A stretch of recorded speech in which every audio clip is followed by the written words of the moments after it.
The Galactic Council chamber fell silent as the Korleth guards dragged the small figure across the polished obsidian floor. Rin, barely 6 solar cycles old by human reckoning, stumbled forward with chains far too heavy for his small frame.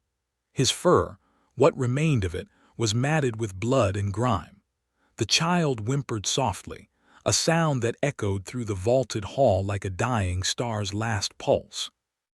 Ambassador Vyark of the Korleth Dominion stood at the podium, his chitinous plates gleaming under the chamber's cold lights. "Let this serve as proof," he announced, mandibles clicking with satisfaction. "The human colony on Zephyria IX has violated the Treaty of Non-Expansion. This specimen was found beyond the designated zones." The council members, representatives from 47 species across 3 spiral arms, shifted uncomfortably in their seats.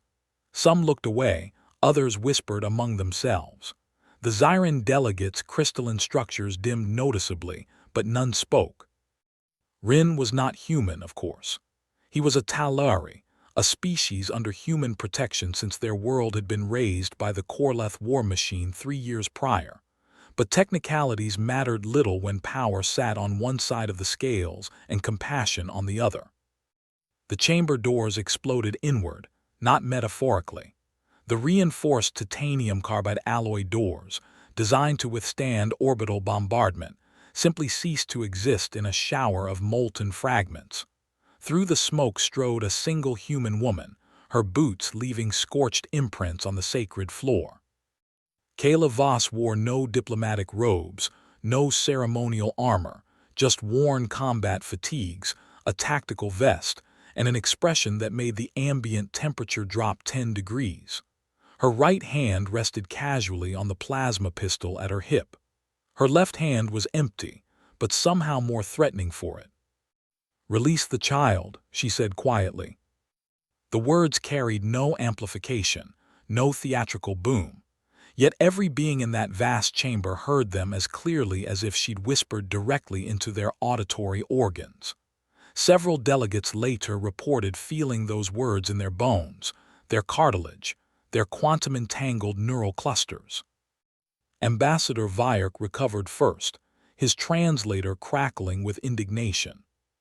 "This is a gross violation of." Kayla had not moved, had not raised her voice, had not even blinked. But something in the way she stood, weight balanced, muscles coiled, eyes tracking every guard, every exit, every potential threat with the precision of a quantum computer running combat algorithms, made it clear that diplomacy had left the building along with those doors.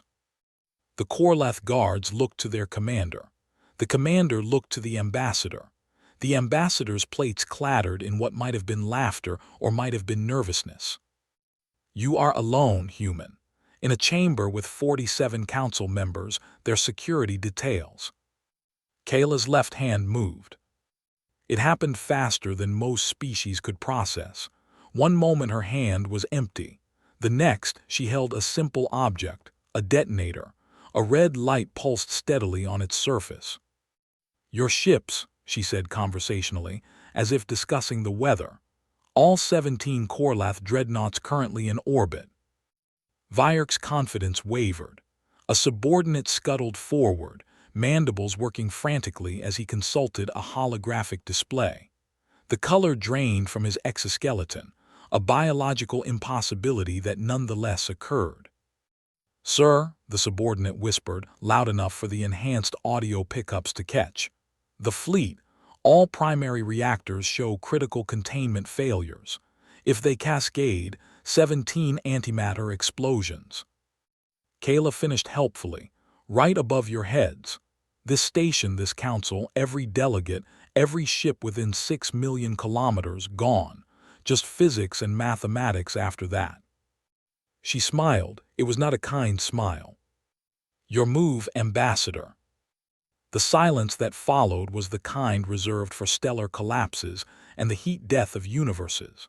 The Zyran delegates, crystalline structures, had gone completely dark. The methane-breathing Menthari representative's tank made worried bubbling sounds.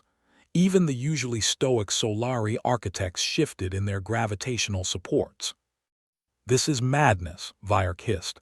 "You would destroy yourself, destroy everyone here for one insignificant yes."